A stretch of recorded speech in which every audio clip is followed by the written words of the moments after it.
we have been, what we're going to do the first here is kind of review what we have seen in chapter 11 and chapter 12, because to appreciate monopoly, you really need to understand it in the context of competition. We have spent a lot of time demonstrating the benefits of competition, benefits of competitive markets.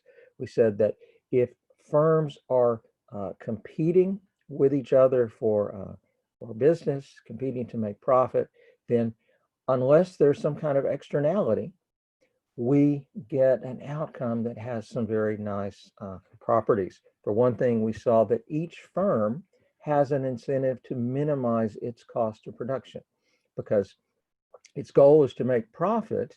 But remember, what is, give me just a second.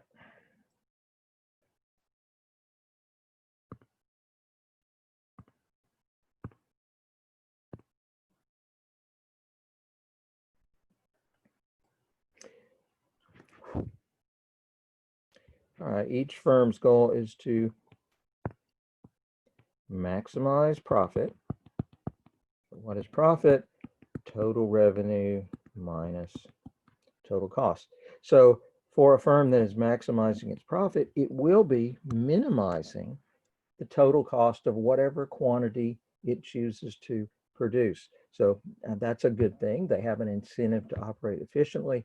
We've also seen in chapter 12 that the output that is produced will be produced, the total cost for the whole industry is going to be minimized because as each firm is producing where its profit is at a maximum, that means that firm one is going to be producing where its marginal cost is equal to the market price, and firm two is doing the same thing. And every firm in the market, Z firms, every firm in the market is going to be producing where its marginal cost is equal to the market price. So all of their marginal costs are going to be equated. And in chapter 12, we saw that's what's required to minimize the total cost of producing the output for the industry as a whole. So that's a good thing. And we also saw earlier that if we have a competitive market, if there are no externalities, we've got a supply curve, we've got a demand curve. We said that the demand curve represents the marginal benefit consumers get from consuming the product. The supply curve represents the marginal cost to the producer of producing the product. And we said that not only do we get to the market equilibrium, where the quantity supplied and the quantity demanded are equal, we said that if there are no externalities, then at that equilibrium, the marginal benefit from the last unit is just equal to the marginal cost of the last unit. And we said from an efficiency standpoint, that is exactly where we would like to be producing, because it means that, let's say that for this product, the marginal benefit or the equilibrium price is $10, okay? That means that last unit, let's say it's 100,000 units. That last unit, what's it worth to consumers? It's worth $10. And the cost of producing that last unit, it's also $10. So that very last unit is just worth to consumers what it costs to produce. We don't really get any net benefit from producing that very last unit, but for all of the previous units, the benefit of each one of those is greater than the cost of each of those. And so we do have a net gain on that unit and the next. All of these units out to 100,000, the benefit of each is greater than the cost of each. So we said that there's a surplus, or there's a gain from the production of all those units. And we talked about consumer surplus and producer surplus. The consumer surplus would be the upper part of this. The producer surplus would be the lower part. And we said in a competitive market, these gains from trade are maximized. We would not want to produce more, because if we did, the cost of the next unit would exceed the value to consumers. And we would not want to stop short, because if we stopped, say, here at 80,000, then those last 20,000 have a benefit greater than the cost, and all the gains we're getting on those last 20,000, we would lose those if those last units weren't produced. So we've seen the enormous benefits that we get when markets are competitive. Even though we don't have anybody controlling what's being produced or how much they're producing, everybody's trying to do what's best for their own individual firm, we get this really nice outcome that the net gains from producing this product are maximized. Okay? Questions about that?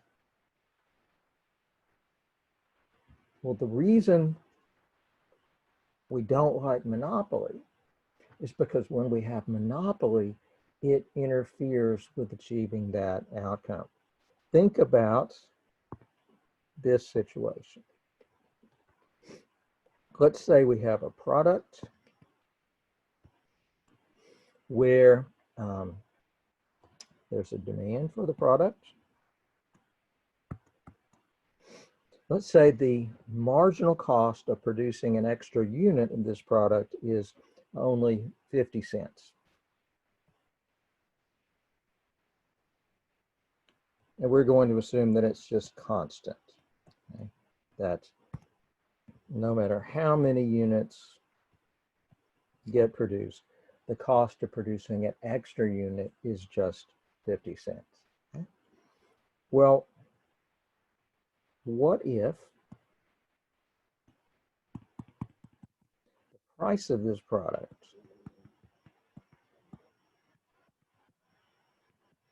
is $12.50?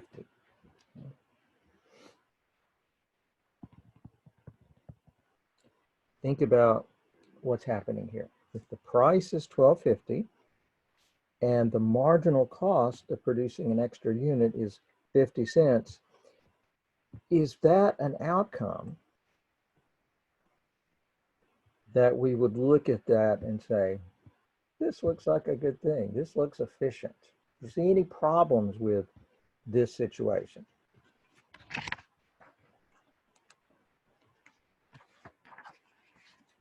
Okay, well, if you think in terms of what we saw here, we know that from an efficiency standpoint, we want to keep producing as long as the value of an extra unit is greater than the cost of the extra unit. Here, the price is $12.50, so the next unit would be worth to a consumer a little bit, or right around $12.50, maybe a little bit less. The cost of producing the next unit is only 50 cents. So there's about a $12 gain, $12 gain in efficiency from producing that next unit, and the next, and the next. All of these units, for all of those, the benefit from each of those is greater than the cost. So from an efficiency standpoint, where would we like to produce on this graph?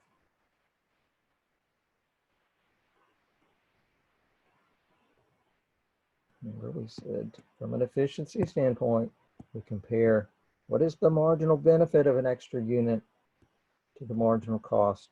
And if the marginal benefit is greater than the marginal cost, then we want to expand production. We want to produce that unit. So this next unit benefit exceeds the cost. We want to produce it, and the next, and the next. We want to keep producing all the way down, okay, until we get to this quantity. Okay, that would be the efficient quantity, because that is where the marginal benefit, the value of the last unit to a consumer, is just equal to the marginal cost. Okay, for all of these units in between, the benefit exceeds the cost, so there would be consumer surplus on those units represented by that shaded area. Okay? Competition moves us to that point. Okay? But if the price is at $12.50 and if it's staying there, for some reason, we're not achieving that efficient outcome. Okay? And can something like this happen? Yes, it can, and actually your book talks about this. There's a book or a drug called Combivir, maybe I said that right, which is a drug used in treating AIDS. And it turns out that the cost of producing an extra unit, an extra pill, is only about 50 cents. So from an efficiency standpoint, we would say we want everybody to take this drug as long as they get at least a 50-cent benefit from taking it. Okay? But since the price is way up here at $12.50, the quantity that will be demanded will be way back here. And all of these extra units are not going to be produced. They're not going to be consumed. And so that means that all of the shaded area, which represented the gain in consumer surplus from producing those extra units, all of that is going to be lost. In fact, we're going to call this the deadweight loss due to monopoly. Okay. Now, why would the price be stuck up here at $12.50? If this were a competitive market where there were lots of firms and where it was easy for new firms to come in and compete, what would happen? Would the price stay at $12.50? No, the price would fall down to a more equilibrium price. That's right. That's right. If the cost per unit is 50 cents and the price is $12.50,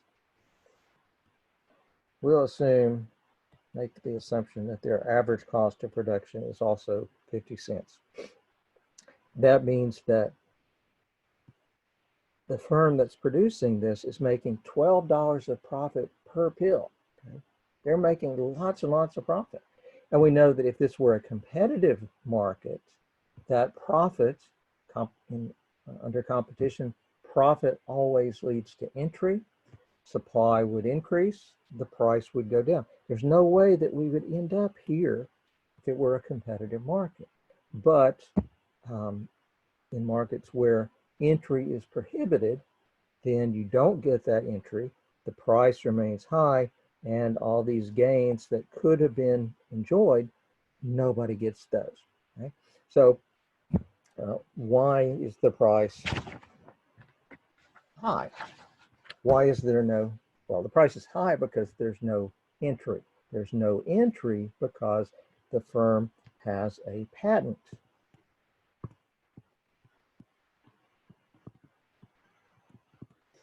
The firm that developed the product has a patent, and a patent is an exclusive right to produce the product. Now, don't conclude that we're saying here that we should not have patents. What we're saying is that some markets are very complicated. Right? When you have a firm that has a patent, that does create a problem.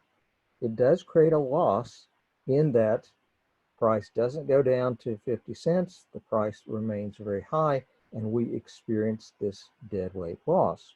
Okay. What we're trying to do now is trying to understand monopoly. We're using this one specific case to get you to think about monopoly. Later on, we'll come back and talk about the potential benefits of monopoly, especially the benefits of patents. And there's a good reason why a drug company that spends billions of dollars developing a product is then allowed to have a monopoly over that product for a period of time. Okay, we want drug companies and other companies to have incentives to do research and to develop new products. Okay? So the idea, the whole reason for the patent system is to create incentives for more research to be done and for new products to be developed. However, when we do have patents, that does create temporary monopolies. And when we have a monopoly, we do have this deadweight loss. So there are arguments you can be, we'll have to say that the patent system does impose some cost on us. It does provide some benefits for us. And so there is a trade-off when we talk about the patent system. There are benefits and there are costs. What we're going to do in this chapter is talk about, first we're going to talk about monopolies in general. Your book defines a monopoly as a firm that has market power.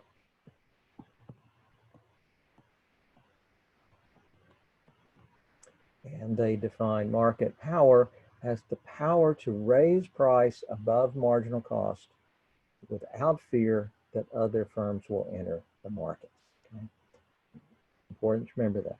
They're talking about monopoly as a firm with market power, and that is a firm that has the power to raise price above marginal cost without fear that other firms will enter the market. I have to tell you that this term market power is not my favorite term. I don't really like that term because it suggests that these firms can force somebody to do something. And even for a monopoly, you're not forced to buy from them. But this is I love the textbook, but this is one point where I wish they had represented it somewhat differently. Okay?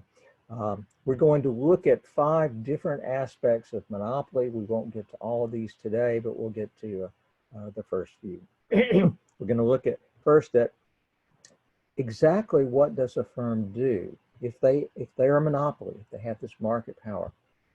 Exactly how do they maximize profit? Okay? We've said that every firm, to maximize profits, they will produce where MR equals MC. That's true for competitive firms. It's also true for monopolies. However, calculating marginal revenue is somewhat different when you have a monopoly. And we'll go through exactly how they make that output decision and also how they make their price decision. For competitive firms, they didn't have to worry about what price to charge. They had to charge the market price. They had to charge the same price as their competitors. For a monopoly, there are no competitors. There is no market price.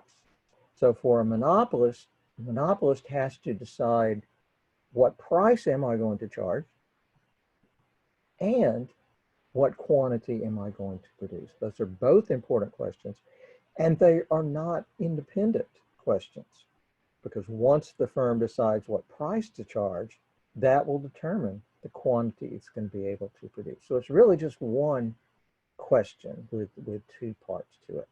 We're also going to talk about the social cost of monopoly, the deadweight cost I referred to earlier. We'll identify that more clearly. We're going to talk about the benefits of monopoly. Okay? because of if a firm has a monopoly, that can create good incentives for research and for development to occur. So we need to remember that. We'll talk about the sources of monopoly. The patent system is one source of monopoly. There are other sources of monopoly, and that's very important. I don't think we'll get to that today, but it will be very important for the final. And then we'll talk about government regulation of monopolies. In our example here, one way that we could try to avoid having this deadweight loss would be for the government to simply say, well, we're not going to let you charge $12.50. We're going to make you charge a price equal to your marginal cost, which would be 50 cents. So if the government in this situation said, we're going to regulate your price, we're going to make you charge 50 cents, then that would push us to this point, to the efficient quantity. And it looks like in this particular situation, that would solve the deadweight loss problem of monopoly. The problem is if we do that in this situation, that's going to create other problems. So in one sense, government regulation seems like, well, it's a quick fix, but if you look at the whole picture, it leads to some problems, and we'll be talking about that. Okay. Questions at this point? Okay. Moving on, we said that just to define terms we've already been using, just like other firms, a monopolist is going to get maximum profit by producing where MR and MC are equal. What is MR? Change in total revenue from selling an extra unit. It's the extra revenue the firm gets from selling an extra unit. Marginal cost, same thing as before, the change in total cost that results from selling an extra unit. Nothing new there. To maximize profits, we've already talked about that. Here's an important difference between monopolist and competitive firms. Remember, we said that under competition, you've got a market price that is determined, okay? And then every firm is a price taker. Each firm says, okay, the demand curve that I face is horizontal at that market price. It's $5. So if this were a competitive market, the firm says, every time I produce an extra unit, my revenue is going to go up by $5. So under competition, marginal revenue was just equal to the firm's price. But what we're about to see is that with a monopoly, since the firm has to cut its price in order to sell more, under monopoly, marginal revenue will not be equal to the price. That's really important. Also means that the monopolist will face a downward sloping demand curve. That's just another way of saying if it wants to sell more output, it has to cut its price. Okay? And the consequence of that is that the additional revenue per unit, the marginal revenue the firm gets, is going to be less than the price that it's selling at. Okay? Here's an example. Here we have a firm that faces this demand schedule. Now, recognize that these first two columns are nothing but the demand schedule. You've got a list of prices and you've got a list of quantities. So what does this mean? It means if the firm chooses to charge a price of $18, consumers are only going to buy one unit. Okay? If it wants to sell 2 units, it can't charge 18. The only way it can sell 2 units is if it cuts its price to $16. If it wants to sell 3 units, it has to cut its price to 14. In order to sell more, it has to cut its price. Now, we're going to be making an assumption throughout this chapter that this is a single price monopolist. That simply means this is a monopolist that has to decide what price to charge, and then it has to sell to everybody at that same price. In chapter 14, we will talk about price discrimination, where the monopolist can charge different prices for different units or different prices to different people. But that gets a little more complicated. A simple situation is where the monopolist says, I got to set one price and sell to everybody at that price. And when we have that situation, it changes marginal revenue up considerably. Okay? Notice total revenue. Total revenue is always price times quantity. So to find total revenue for each level of output, we just multiply the price times the quantity. So that's 18, 32, 42, and so on. Right? Notice, how do we find marginal revenue?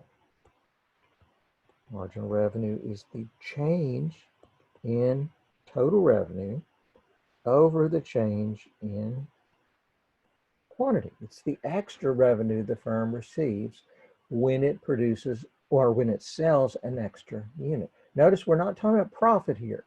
We're only dealing with total revenue, marginal revenue. Our goal is to maximize profit, but in order to do that, we have to think in terms of marginal revenue and marginal cost. So notice MR is the change in total revenue over the change in quantity. So if the firm, when the firm goes from producing no output, okay, they don't produce any output, then their total revenue would be 0. So when they produce that first unit, their total revenue goes from 0 to 18. Okay? So the marginal revenue, left that out, marginal revenue of producing that first unit is $18. Notice for that very first unit, marginal revenue is equal to the price. Right? Now, under competition, that was always true for all the firms. Their MR was just the price. For the monopolist, it's still true for the first unit, but only for the first unit. Because in order to sell a second unit, okay, it has to cut its price to $16. And here's the problem the monopolist faces. It can't just cut its price on the second consumer. Okay? It would love to do that. The monopolist would love to charge the first consumer $18 and then give a price cut only on the second unit. Okay? But that would be price discrimination. Sometimes they can do that. But here we are assuming that that is not possible.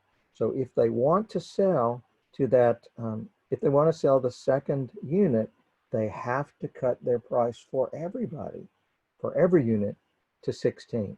So instead of selling one for 18, they sell 2, but they only get $16 each. So their total revenue is 32. You can see by producing that extra unit, that's a 1 unit change, total revenue goes up by $14, which is why marginal revenue for the second unit is only 14. If they want to produce a third unit or want to sell a third unit, notice nothing we have here tells us anything about the cost of production. We're just looking at how many dollars will they bring in if they sell these different quantities. Okay? If they want to sell a third unit, they can't charge 16, okay? Because there's nobody willing to pay nobody's willing to pay 16 for that third unit. They have to cut their price to 14 if they want to sell it, and they have to cut their price on all 3 units. So total revenue goes up to 42. 32, we're going from 32 to 42. So the marginal revenue is $10. And as we go on down, you can see they are able to sell more only if they lower the price. And as they do that, total revenue is going up, but it's not going up by the amount of the price. If we were dealing with a price taker, remember, then they could sell as much as they wanted at the same price.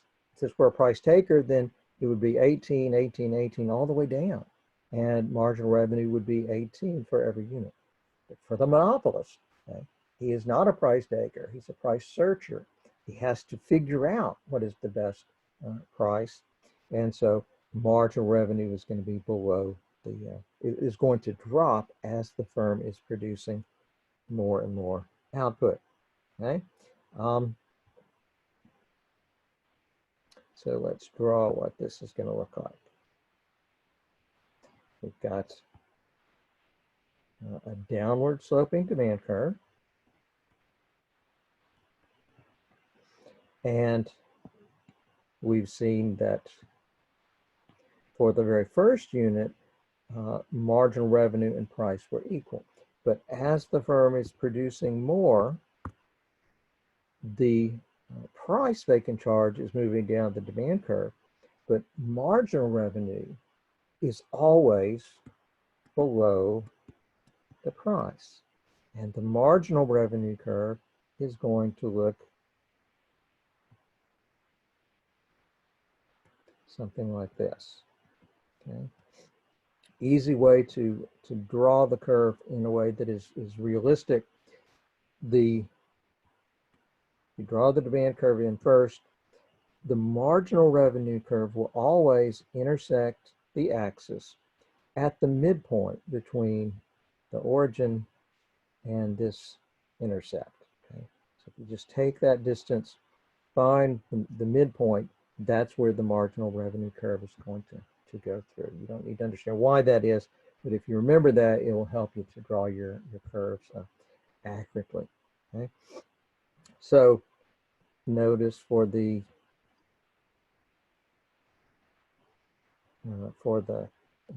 second unit, the marginal revenue was only 14. For the third, it was 10. Okay.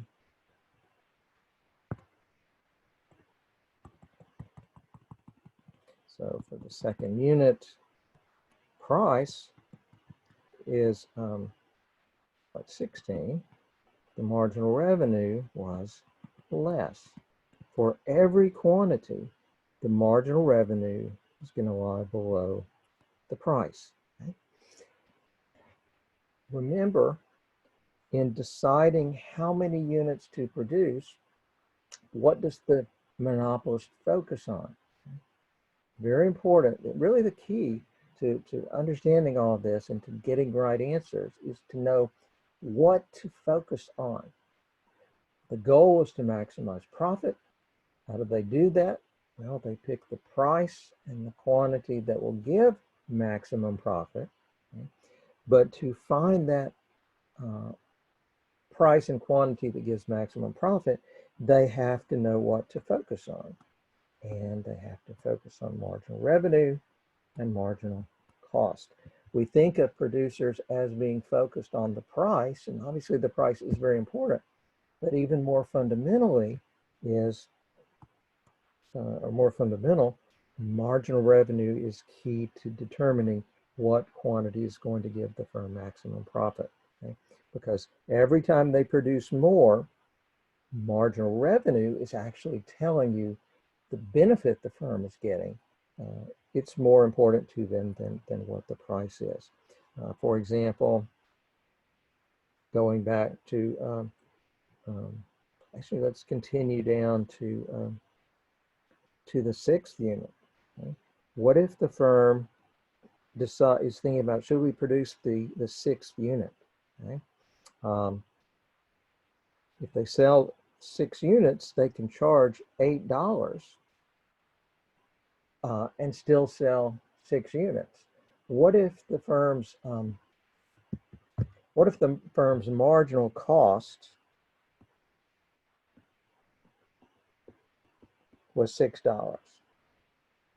Would it make sense to produce this sixth unit?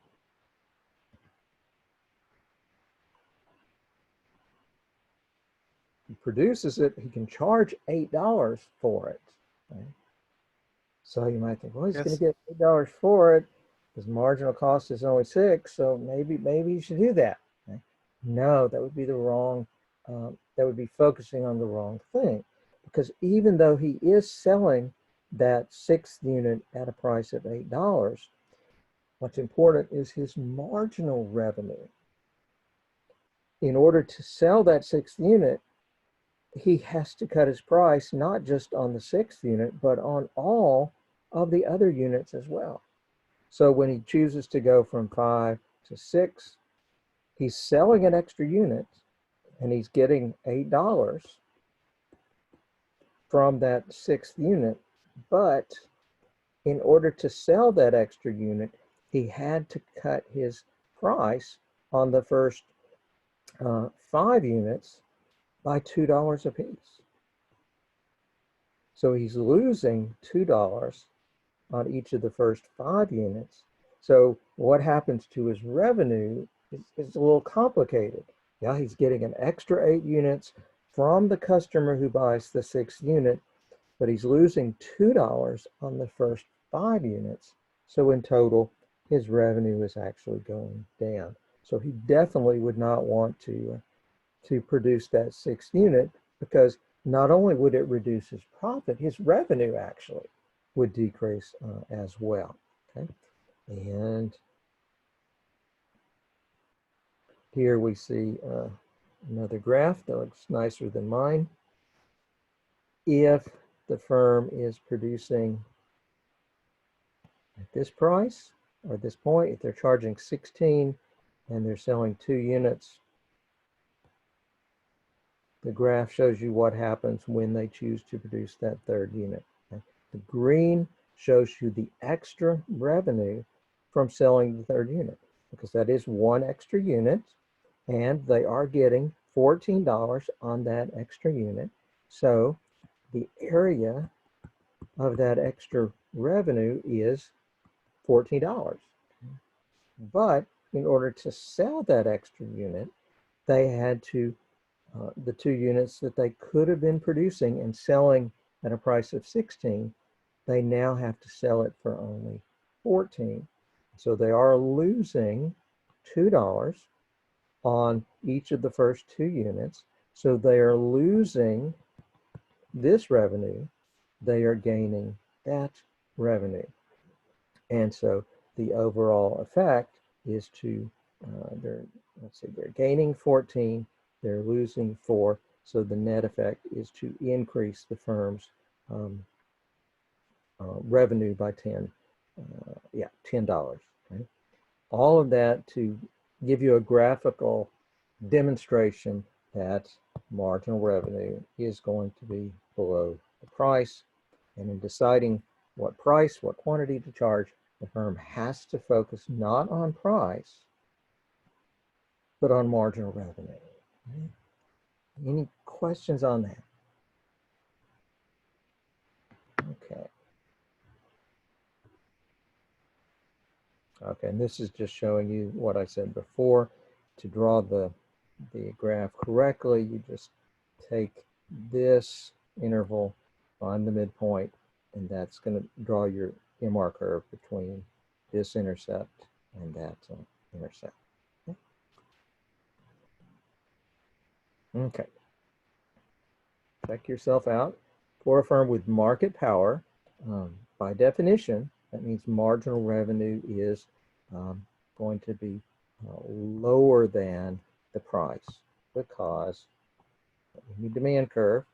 What's the marginal revenue curve going to look like? It's going to start at the same point up here. It's going to go through the midpoint down here. And that means that no matter what quantity we're looking at, except for the very first unit, the price the firm charges is going to be greater than the marginal revenue they're actually getting. Okay. Actually, I think I'm going to go through my own example, and then we'll come back to the nice, pretty graph.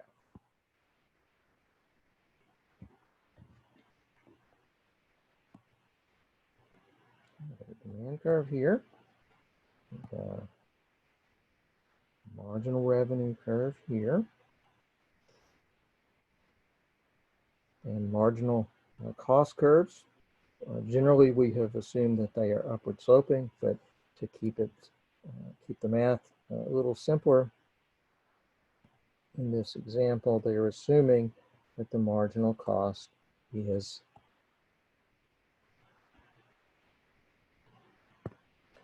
a constant 50 cents per unit. Okay? So we've said that if this were a competitive market, we would end up out here. Okay? Competition would push the price down so low that the firms were just barely able to cover their cost. And the firms don't like that, but that's great for consumers. The price gets pushed all the way down to the cost of producing that last unit. Okay? We said that that would also be the efficient outcome. But now we're asking, if this market is controlled by a monopolist, what's the monopolist going to do? What is in his interest? Okay?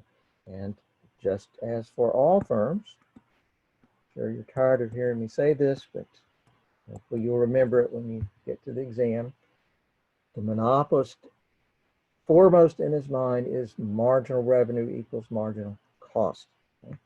And so he's not comparing the price to marginal cost. He's comparing marginal revenue to marginal cost.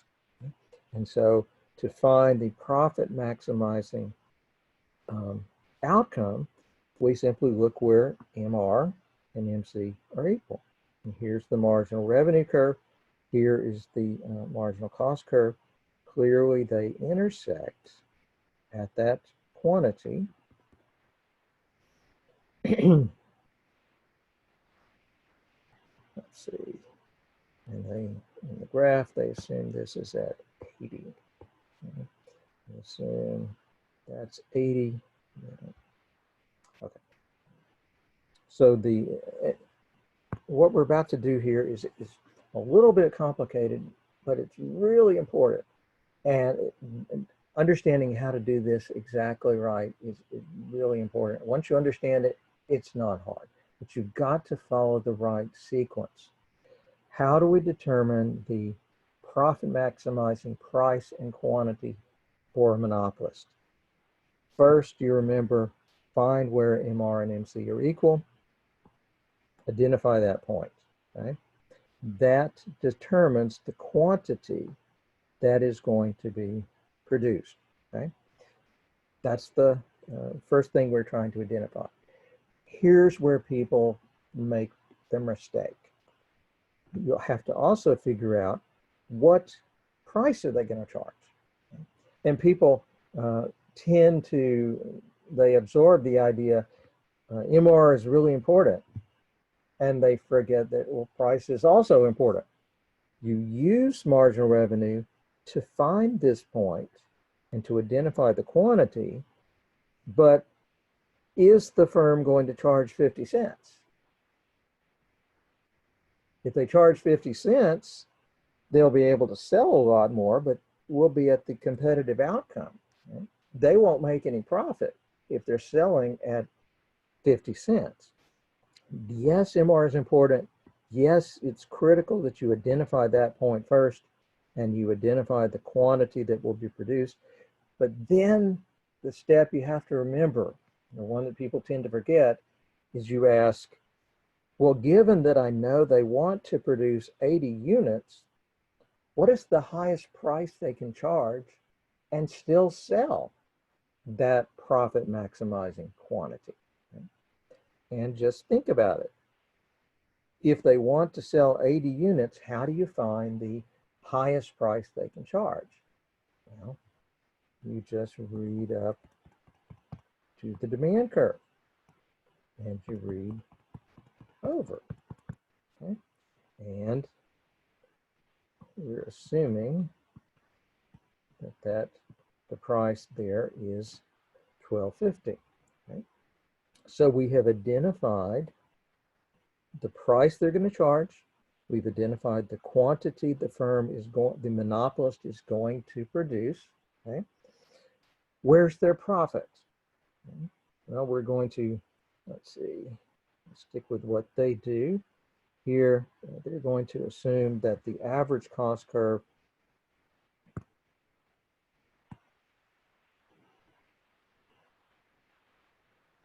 looks something like that. Okay? And where did it go?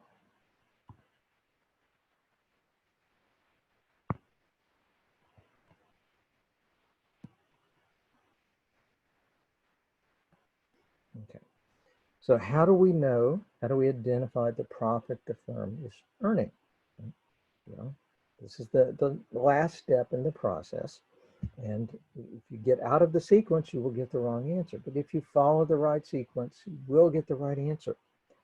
We started with finding where MR equals MC. We read down to the quantity axis. That gave us the quantity.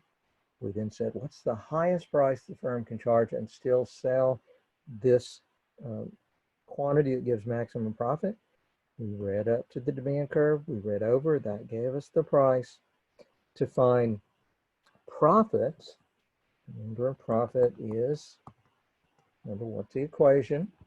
It's price minus average cost times quantity. You want to be sure that you're very comfortable with that equation. To calculate the firm's profit, we got to know the quantity, and we have it. We have to know the price, and we have that as well. It's $12.50. The only thing we're missing is what is average cost. And people get kind of overwhelmed by all the curves, but you're only looking for one point here. You want to know what is the average cost that to this firm, given that it's going to be producing 80 units. Okay? So most of the points on this AC curve, we don't care about. We're only interested in one thing. What is the average cost for a firm producing 80 units? And so all we have to do is read up to the AC curve. And that gives us that point.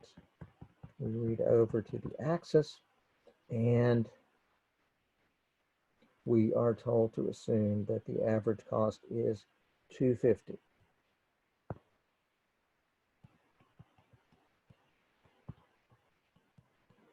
Okay, so the firm is receiving $12.50 for each unit that it sells. Its average cost is $2.50 per unit. It is selling 80 units. If you work that out, you get what, $10 per profit per unit, 800 units. So they are making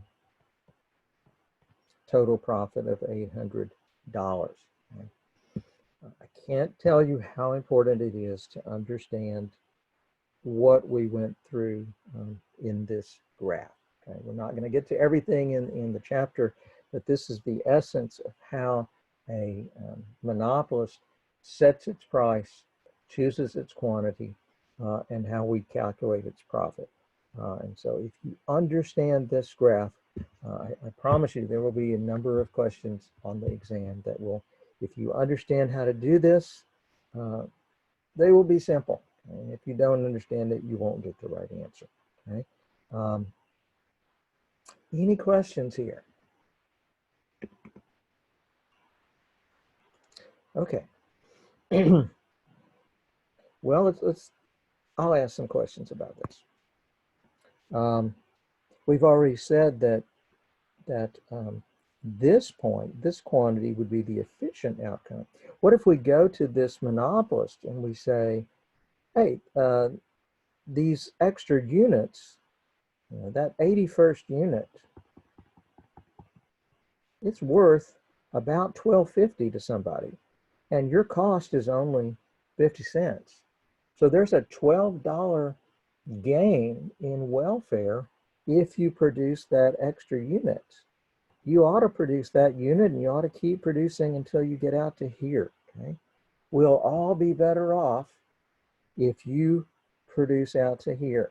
Okay? Is the monopolist going to say, oh, I didn't understand that, now I understand, sure, I'll produce out to this efficient quantity? Is the monopolist going to do that? Is he just he doesn't understand the problem, and once we explain efficiency to him, he would go to that outcome? No. I don't think so. You are correct. The problem is not that he doesn't understand how these things work. He understands it very well. Remember, we talked about how competition aligns private incentives with what is good for society as a whole. We said with a competitive market, as each firm is doing what will give it the most profit, it is also doing what is going to move us to the efficient outcome. Why do we not like monopoly?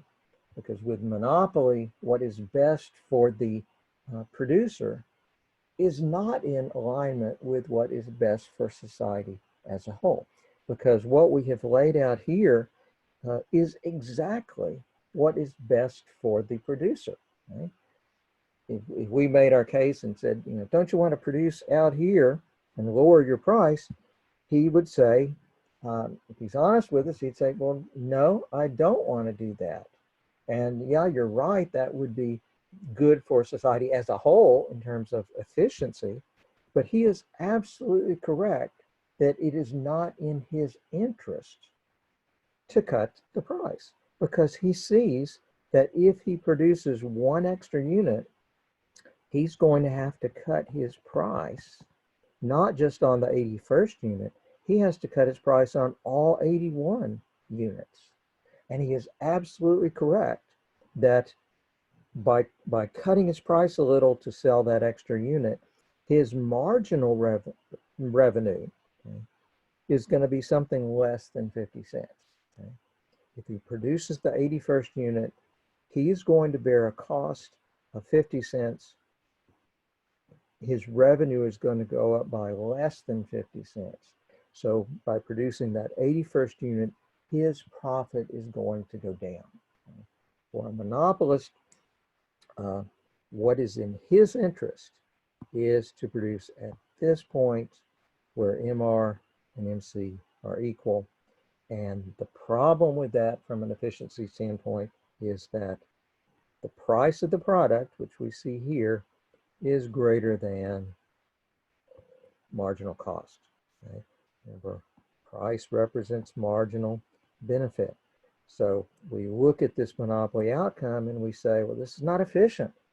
We want you to produce more. We want you to produce and expand and produce all these extra units that have a benefit to consumers greater than the cost of producing them. But the monopolist is absolutely right in saying, well, but it's not in my interest to do that. What's best for me is to produce here. Okay? And this is why we like competition. In a competitive market, we can say to the producer, maximize your profit. It's going to be best for the overall society. But when we have monopoly, that is not going to be the case. Okay? All right, I have a few more minutes. Let's see.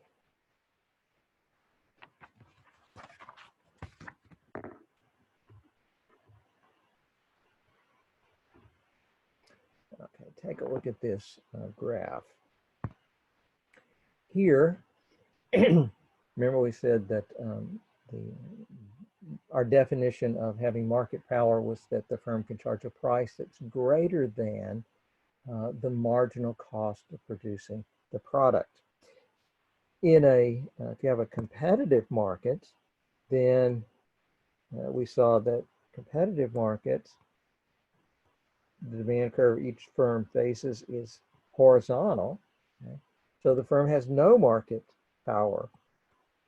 The firm ends up producing where price and marginal costs are equal. But when you have market power in the extreme with a monopoly, then the firm is able to charge a price that is above its marginal cost. What this graph is showing is that the amount of the markup, or the markup being the difference between price and marginal cost, depends on the elasticity of demand. Remember, under competition, got the horizontal demand curve. We said that that demand is infinitely elastic, or perfectly elastic. Okay? Consumers have lots of good substitutes, so the firm can't charge a price that is above, in any way above marginal cost. But notice here, you have two different situations. In both of these, the firm has some market power. In both, the firm is able to charge a price that is greater than its marginal cost. But over here in the left, the amount of the markup is relatively small. Okay? And why? Because the demand curve is relatively elastic. Over here, the demand curve is relatively steep. So that means that that gives us an outcome where the markup is relatively large.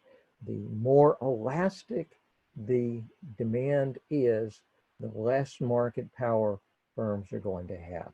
And again, we see that in the extreme with the perfectly competitive firm, because under perfect competition, the demand curve is horizontal, the marginal revenue curve is horizontal, so the firm, there's no difference between demand and marginal revenue.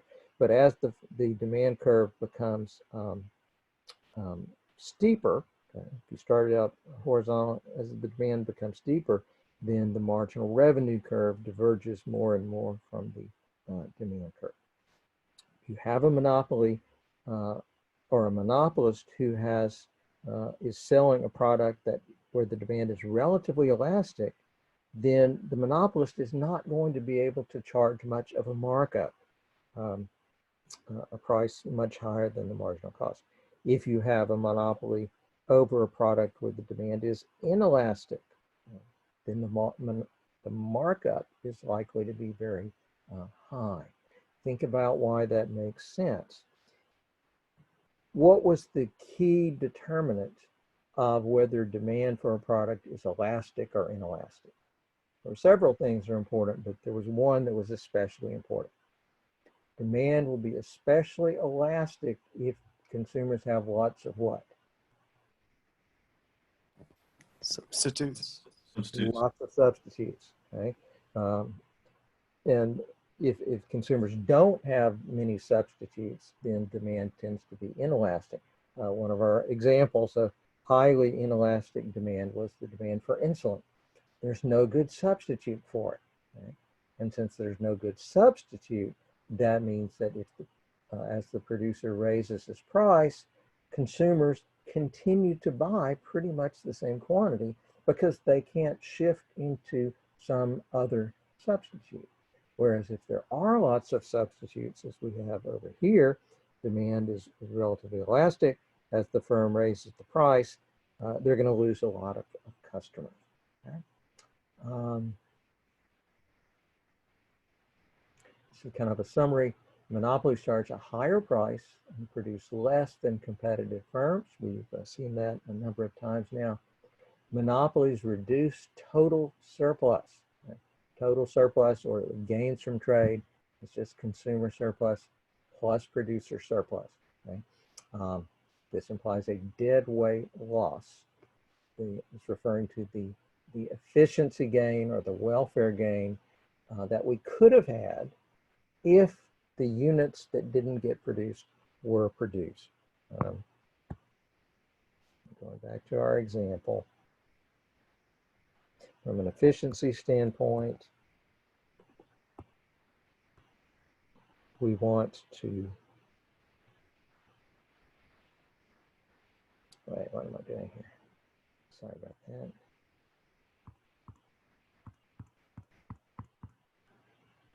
From an efficiency standpoint,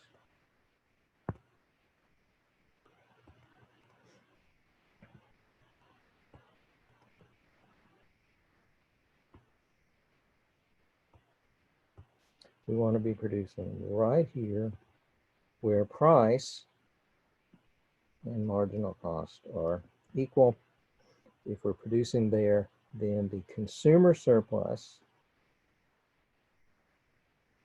gains from trade, would be that entire area. Problem with monopoly is the producer says, no, that's not in my interest. I want to produce where MR equals MC. That's going to be right here. I'm going to produce this quantity. I'm going to charge this price. All of these extra units on which there would have been a welfare gain don't get produced.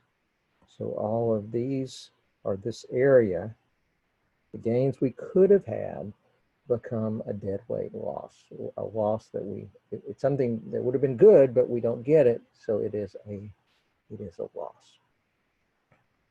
All right, and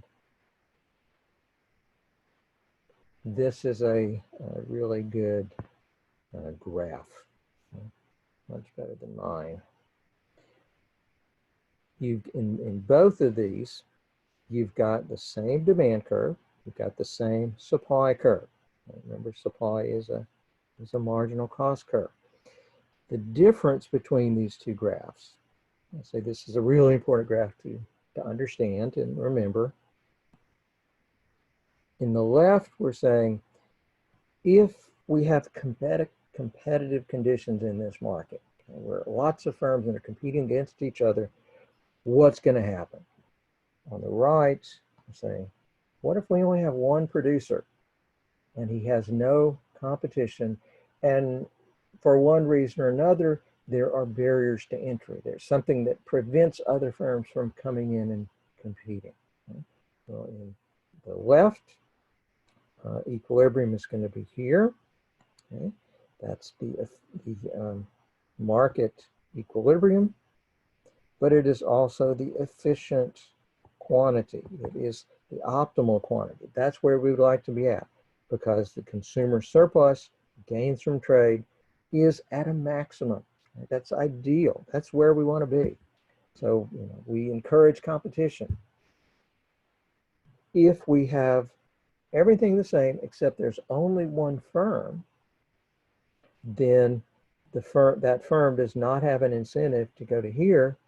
That one firm says, what's my marginal revenue? What's my marginal cost? Here's marginal revenue. There's marginal cost. Identifies that point. Says, okay, this is the quantity that I should produce. I shouldn't produce any more than that. And if I'm going to produce that quantity, what's the highest price I can charge and still sell that quantity? So you read up to the price, or to the demand curve, you read over, it says this is the price I'm going to charge, and this is the quantity I'm going to produce. Notice consumer surplus is, which was this whole area here, is much smaller, okay? Because only this smaller quantity is produced. Consumers are having to pay a higher price. So the gain to the consumers is only this blue area. It's greatly reduced. Part of the loss in consumer surplus is going to the monopolist, okay? Because he, charging this price, since he's producing this quantity, his average cost is here, okay? So the profit the monopolist is making is represented by that area. So this area is a transfer from the consumer to the producer. Okay? We may not like that transfer, but that's not inefficient. Okay? It's just the producer is getting a benefit at the expense of the consumer. From an efficiency standpoint, this gray area is the problem because that is, notice that was part of consumer surplus before, so the consumers are losing that, but the monopolist is not getting that. The gain to the producer is less than the cost to the consumer, and so the total gains from trade are significantly reduced. That's why we don't like monopoly. It gives us a less efficient use of our resources. And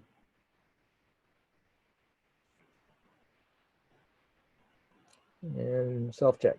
Monopolist price is going to be higher than a competitive firms. That is always going to be the case. And we're going to get a less efficient use of society's resources.